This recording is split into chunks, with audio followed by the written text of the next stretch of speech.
Hello there. Good to see you. Reach Friday. Well done. Um, Hopefully, you would agree.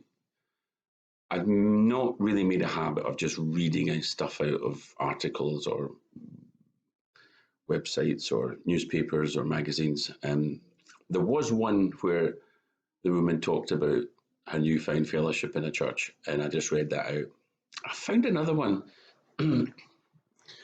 Thing is, you may know this guy because he's quite a well-known journalist.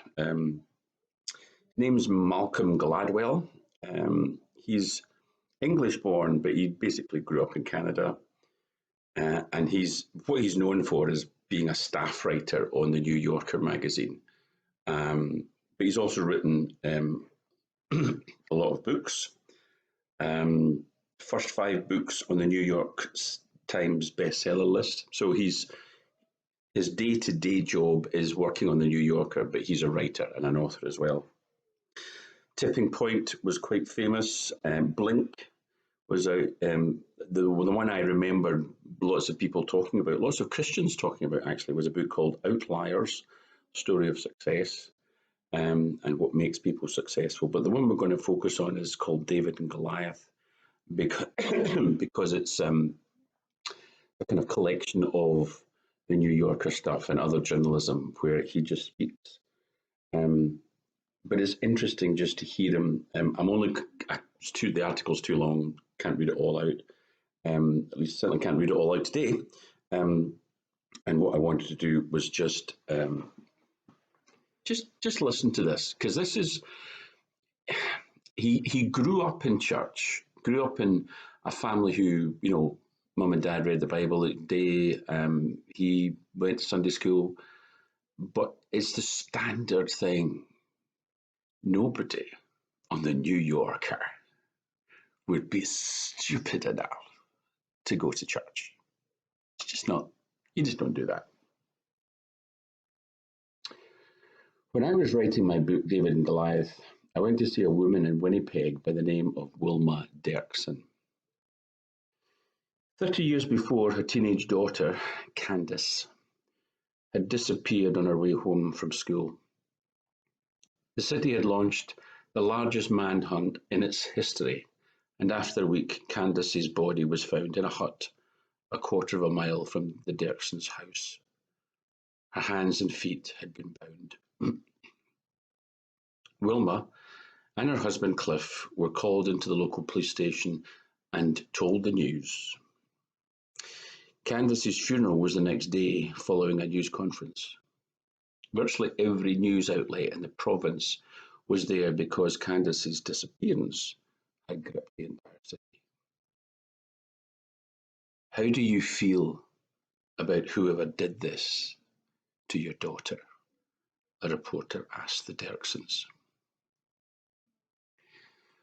We would like to know who the person or persons are so that we could share, hopefully, a love that seems to be missing in these people's lives. Those were the words that Cliff said. Wilma went next. Our main concern was to find Candace. We found her. She went on, I can't say at this point I forgive the person. But the stress on the phrase was at this point. We have all done something dreadful in our lives or have felt the urge to. I wanted to know where the Derksons found the strength to say those things. A sexual predator had kidnapped and murdered their daughter, and Cliff Derkson could talk about sharing his love with the killer, and Wilma could stand up and say, we have all done dreadful things in our lives, or have felt the urge to. Where did two people find the power to forgive in a moment like that? That seemed like a relevant question to ask in a book called David and Goliath. The moral of the biblical account of the duel between David and Goliath, after all, is that our preconceptions about where power and strength reside are false. Goliath seemed formidable, but there were all kinds of hints in the biblical text that he was, in fact, not everything he seemed. Why did he need to be escorted to the valley floor by an attendant? Why did it take him so long to clue into the fact that David was clearly not intending to fight him with swords? There is even speculation among medical experts that Goliath had been suffering from a condition called, I'll give it my best go, but I'm giving you no guarantees, acromegaly, a disease that causes abnormal growth but also often has the side effect of restricted sight. What if Goliath had to be led to the valley floor and took so long to respond to David because he could only see a few feet in front of him? What if the very thing that made him appear so large and formidable, in other words, was also the cause of his greatest vulnerability? For the first year of my research, I collected examples of all these kinds of paradoxes where our intuitions about what an advantage or a disadvantage are turn out to be upside down. Why are so many successful entrepreneurs dyslexic? Why did so many American presidents and British prime ministers lose a parent in childhood?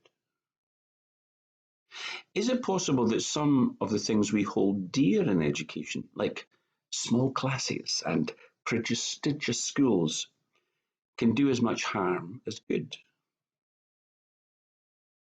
I read studies and talked to social scientists and buried myself in the library and thought, I knew the kind of book I wanted to write. Then I met Wilma Dirksen. The, the Dirksens live in a small bungalow in a modest neighbourhood not far from downtown Winnipeg. Wilma Dirksen and I sat in her backyard. I think some part of me expected her to be saintly or heroic. She was neither. She spoke simply and quietly. She was a Mennonite, she explained. Her family, like many Mennonites, had come from Russia, where those of their faith had suffered terrible persecution before fleeing to their new home country of Canada. And the Mennonite response to persecution was to take Jesus' instructions on forgiveness seriously. The whole Mennonite philosophy is that we forgive and we move on, she said. It had not always been easy. It took more than 20 years for the police in Winnipeg to track down Candace's killer. In the beginning, Wilma's husband, Cliff, had been considered by some in the police as a suspect. The weight of the suspicion fell heavily on the Dirksens. Wilma told me that she had wrestled with her anger and desire for retribution. But they weren't heroes or saints.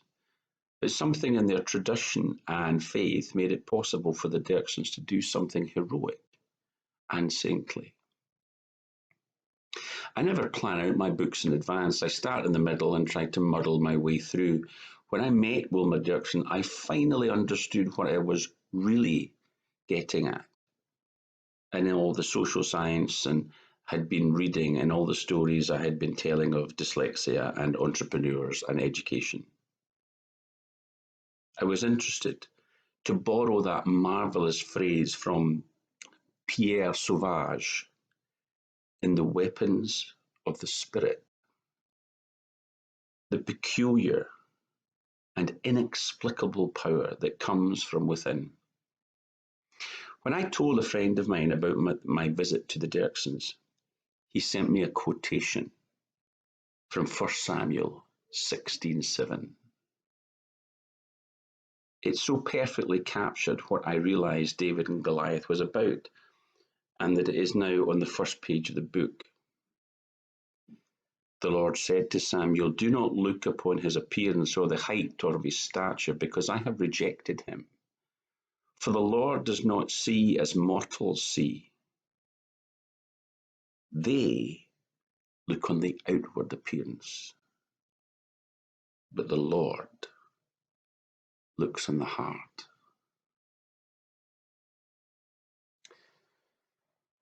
On Monday, I'm going to read the other half where he talks about the impact that the Dirksons had on him, about how the fact that he had stopped going to church when he had got to in the enlightened place of New York and working in the New Yorker. He had moved on from such Stone Age stilliness of things to do with faith.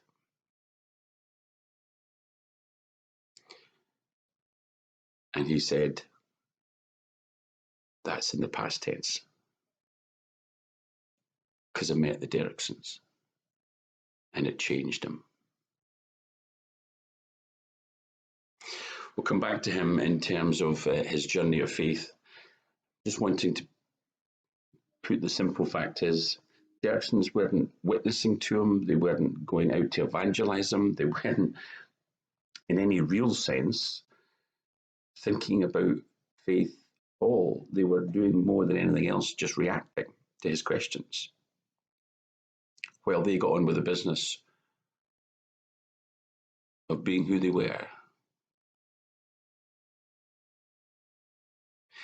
Who do you simply need to get on and be about your business of serving your Lord?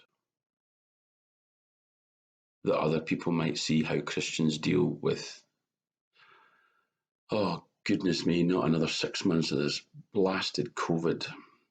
How people deal with the monotony and drudgery and challenge of lockdown. Of how people deal with just being grumpy because we didn't expect this to go for 4 months, let alone 6, now 12. Sometimes it's not an evangelistic rally. Sometimes it's not an outreach. Sometimes it's just you dealing with the stuff that just destroys others. And you witness without even knowing it. You do something which is heroic and saintly, to use his words. And you change people.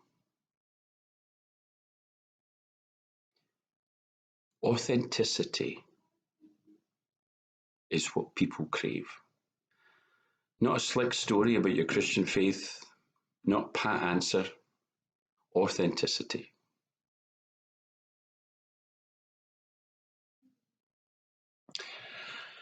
As is said in Hollywood, everything is about sincerity. Once you can fake that, you've got it made.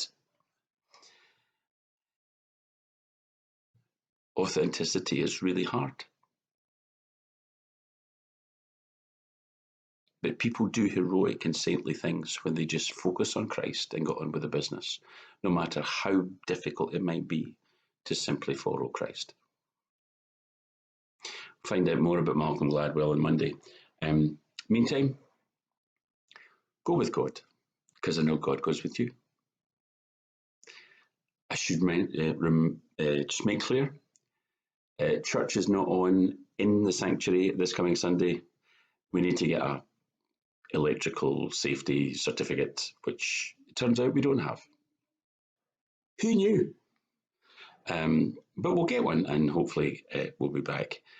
Meantime, if you've never been away because you keep on watching on YouTube because that's what you prefer, then that's fine too. I'm just saying, no sanctuary on Sunday, but YouTube, and we'll find out about God, who is a promise keeper and a promise giver, and well, we'll be thinking about covenants, and hopefully see you then. Go with God, because I know he goes with you. Bye.